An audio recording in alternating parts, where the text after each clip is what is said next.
ऐसा नहीं है, पूरा ब्राह्मण मानता है बाबा साहब को। और ये जो कह रहा हो कि बाबा साहब को कोई नहीं मानता तो ब्राह्मण नहीं। नमस्कार, मैं हूं एमडी माथुर। हम इस समय मौजूद है सुल्तानपुर में। अभी जो भारत में आग लगी हुई है, अमित शाह द्वारा डॉक्टर भीमराव अंबेडकर के ऊपर टिप्पणी करना महंग पड़ गया है।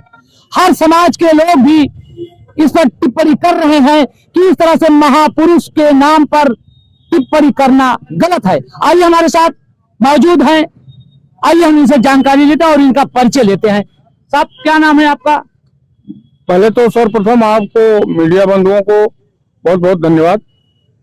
कर्मराज द्विवेदी नाम है, हम भारतीय किसान यूनियन और राजनीतिक के जिला महामंत्री हैं इस सुल्तानपुर से।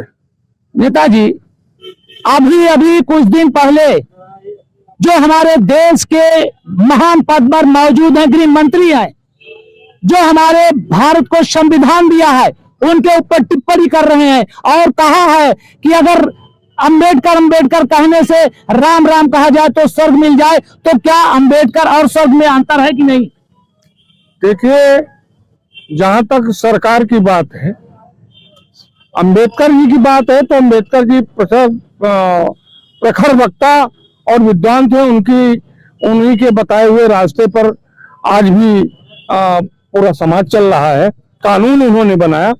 ये सरकार जो है, हमको तो लगता है इसको सांप सूंघ गया है, ये अपने राह में आ गई है, हम हो गया है। कुछ अमित शाह जो है, ईश्वर उनको सद्बुद्धि दे, ऐसा शब्द जो है एक महान नेता के ऊपर आरोप लगाना इनका टोटल गलत है। ईश्वर सद्बुद्धि दे, अपनी आदत में सुधार लावे, उनकी बुद्धि शुद्धि ठीक हो। ये गलत है, पूरे देश में हाहाकार मचा हुआ है। ये सरकार का पतन होगा, सीधा पतन। एक ब्राह्मण समाज के यहाँ पर मौजूद हैं, इनका भी कहना है कि जो कहा गया गलत है। एक विद्वान जिन्होंने एक संविधान दिया है और आज पूरा भारत उसी पर चल रहा है। आइए हम बात करते हैं स्वर्ग नर्क की। गुरुजी, क्या स्वर्ग नर्क से एक विद्वान को जोड़ा जा सकता है? नहीं, बिल्कुल नहीं। तो ये कह रहे हैं कि स्वर्ग नर्क बात क्यों कर रहे हैं, इस पर क्या कहना? तो मैं तो सीधा एक ही बात मैंने कही है कि ये सरकार जो है किन कर्तव्य विमूढ़ हो चुकी जी, वो अपने इतना हम में हो चुकी है कि किसको क्या कब बोल जाए कुछ पता नहीं है। तो आज ये अंबेडकर को कहेंगे, कर महात्मा गांधी को कहेंगे, फिर और विद्वान को मतलब पागलपन है इनका, अमित शाह जी का पागलपन है जी। हम पागलपन ही कह जाएंगे जी, जी, जी। उनको किसी अच्छे डॉक्टर के पास जाकर के अपना इलाज करा लेना चाहिए।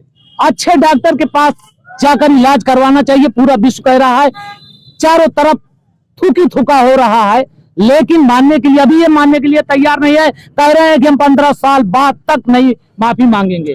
वो कभी ना माफी मांगे, लेकिन ये जनता उनको सबक देगी। पूरा देश की जनता, चाहे किसी धर्म की हो, किसी जात की हो, सारी जनता जो है इनके खिलाफ हो चुकी है। जो इन्होंने बाबा साहब के ऊपर अभद्र टिप्पणी की है वो टोटल गलत है। और मैं फिर कह रहा हूं, इनको अच्छे अस्पताल में अपना जाकर के दिमाग का ट्रीटमेंट करा लेना चाहिए। एक ब्राह्मण समाज के लोग हैं, ये ब्राह्मण समाज में पैदा हुए हैं, किसान यूनियन के वरिष्ठ उसमें पदाधिकारी भी हैं। इनका कहना है कि जो ये कहा गया है गलत है। अगर इस तरह से हुआ है तो ये पागलपन नहीं हो तो और क्या कहा जा सकता है। इनका नेताजी का कहना है कि ये बहुत जल्दी इलाज करा ले। वैसे भी आग लग चुकी है, ये पूरे भारत में अंबेडकर की आग फैल चुकी है। ये कहाँ आग लगाएगी ये चिंगारी? अभी अंगड़ाई है आगे और अभी लड़ाई है। ये चिंगारी ऐसी चलती रहेगी। उधर दिखाइए, अभी वहां भी एक आग भड़की हुई है। मोक्ष कल्याण वाले वहां भी मौजूद हैं। अभी चल के वहां पर भी हम आपको अपडेट देते रहते हैं। पूरे भारत में ये आग लगी हुई है। इस तरह से पूरे भारत में चल रहा है। एक जात नहीं, अंबेडकर एक जात नहीं है, अंबेडकर एक समाज नहीं है, अंबेडकर एक ऐसा इंसान नहीं जो ऐसे लोगों को, करोड़ों दलितों को, करोड़ों भारतवासियों को संविधान दिया है, जिसपे आज हमारा पूरा भारत चल रहा है। लेकिन एक गुरु जी हैं, आप जो आपके समाज के हैं, कहते हैं कि ब्राह्मण नहीं मानते अम्बेडकर को, क्या ऐसा है? नहीं, ऐसा नहीं है, पूरा ब्राह्मण मानता है बाबा साहब को। और ये जो कह रहा हो कि बाबा साहब को कोई नहीं मानता तो ब्राह्मण नहीं। बाबा साहब एक जात नहीं है, बाबा साहब एक ऐसी चीज है, एक ऐसी दवा है जो भारत को दिए हैं और आज भारत उसी पर चल रहा है। लेकिन गुरुजी का कहना है कि किसी हकदार को हक के मिटा देना बगावत है।